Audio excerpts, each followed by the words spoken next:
All right, let's dive right into this explainer and deconstruct how a totally simple static fitness challenge can so quickly morph into a profound psychological thriller.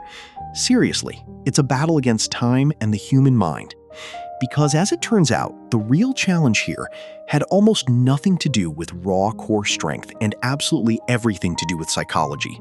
Today, we're going to unpack this daily progression, reveal the hidden bottlenecks, and look at the surprising realities of what actually happens to your body and your brain when you literally force it to stay perfectly still under tension for a month.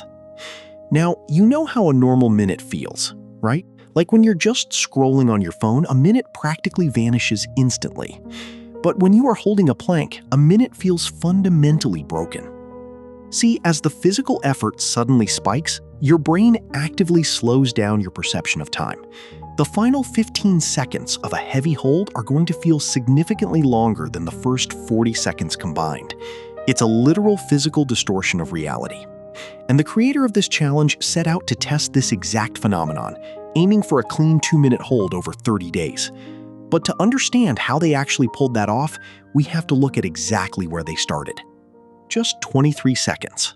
Yep, that was the humbling baseline on day 1. Now, for context, the creator wasn't starting from absolute zero fitness, but they were recovering from a minor lower back tweak. The shocking part here wasn't really the time itself, though. It was the massive disconnect between perception and reality. Setting up a side camera on that very first day revealed something totally unexpected.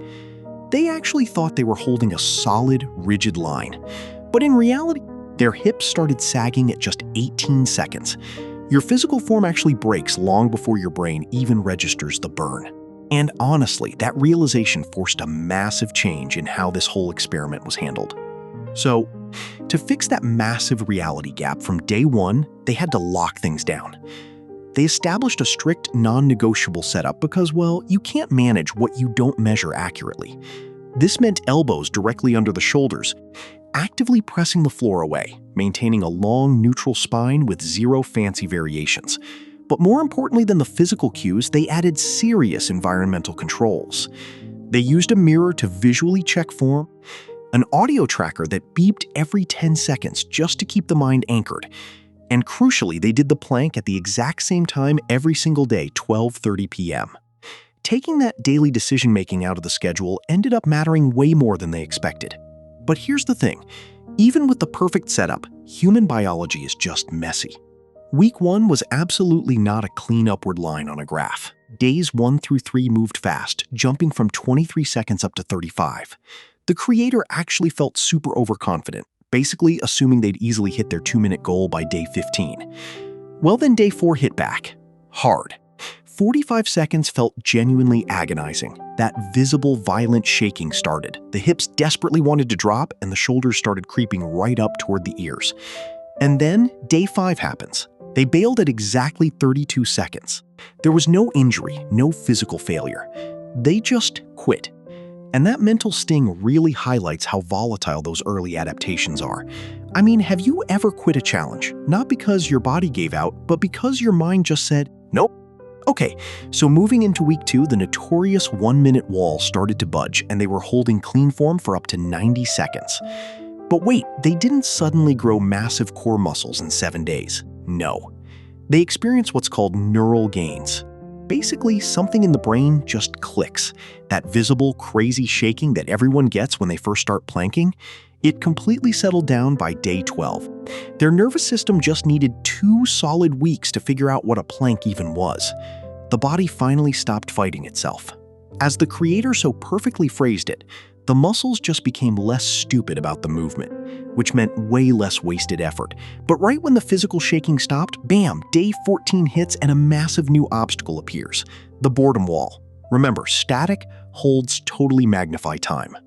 So to save the 30-day streak from the sheer, mind-numbing monotony of staring at the floor, they introduced some dynamic variety using cross-rope jump ropes.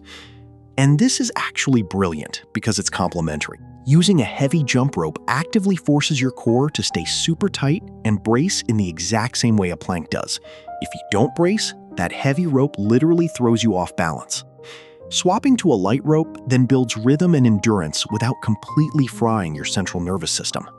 Breaking up all that static boredom with dynamic bracing is what realistically kept the streak alive.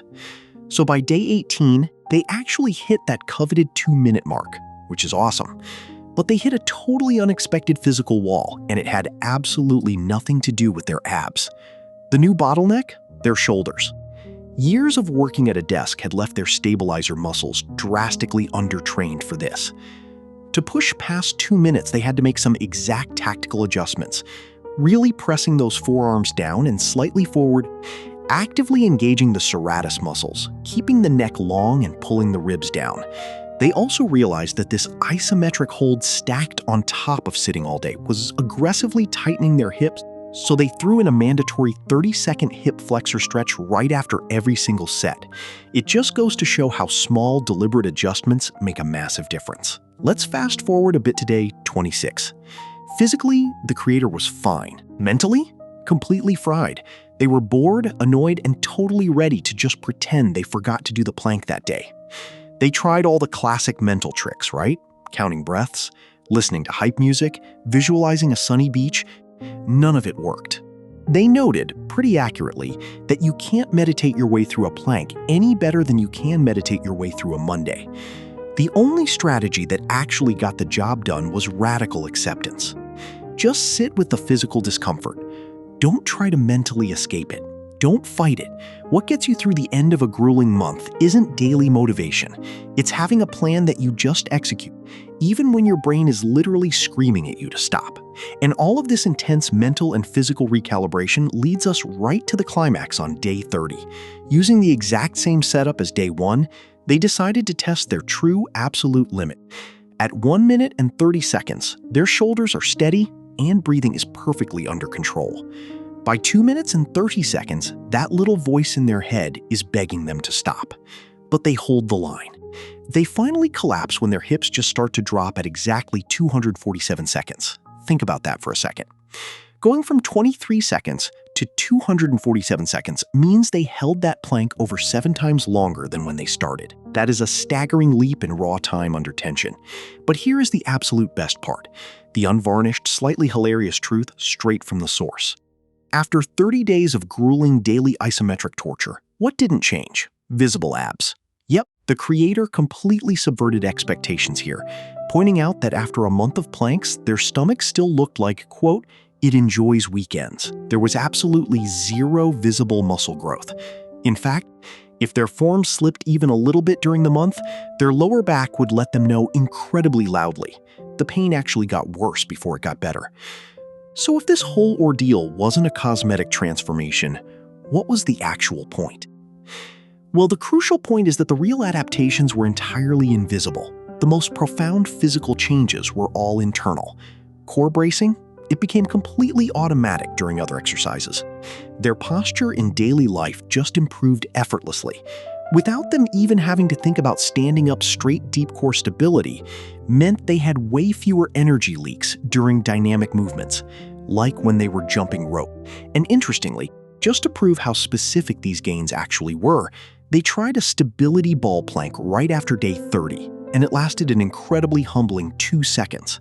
But out of all of this, the absolute biggest win was entirely neurological. They literally trained their brain to just stay calm, and things got deeply uncomfortable. So this all brings us to a pretty wild realization. Planks are essentially just a mental exercise wearing a core drill disguise. Most people don't quit because the physical burn is too much. They quit because their brain is bored and understimulated. The challenge forces you to confront your very own boredom wall. So I want you to look at your own routines. Are you actually hitting your physical limits, or are you just failing to manage the mental monotony? It completely changes how you view testing your true baseline. Definitely think about that next time you stare down the clock.